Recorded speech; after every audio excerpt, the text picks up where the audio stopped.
చేసుకోను గానీ చెప్పు. ఒకవేళ నేను చెప్పడం మొదలు పెడితే మధ్యలో ఆపేస్తావు బాబు. నేనేమి ఆపను గానీ చెప్పు.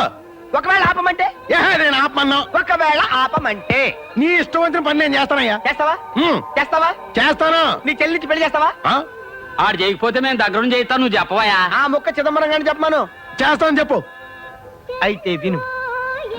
రాత్రి కల్లో మీ నాన్న పందులు తోలుకుంటూ కనిపించాడు.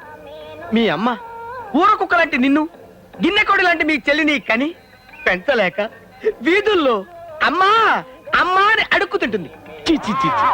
అప్పుడు మురుక్కుంటల్లోను పెంట కుప్పల మీద గజ్జి కుక్కలా తిరిగాయి నీకు మీ నాన్న రంబలాంటి అమ్మాయినికి పెళ్లి చేశాడు.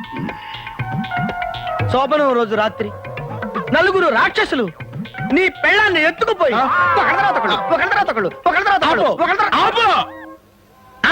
మధ్యలో ఆపేశావు. నీ చెల్లి పెళ్లి చేశావు. మోసం ఏంట్రా? నీకు అమ్మాజీకి దగ్గరుండి మేం చేస్తాం పెళ్లి. ఒరే దండలు అడగండ్రా. ఇదిగోండి దండలు. దండలు మార్చుకోండి. అలాగే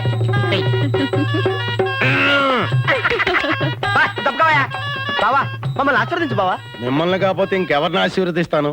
రా మాజీ. అన్నయ్య, నీకు ఈ జన్మలో పెళ్ళవుతుందని అనుకోలేదు, అయినా బాధగా ఉంది. బాధెందుకు బావా?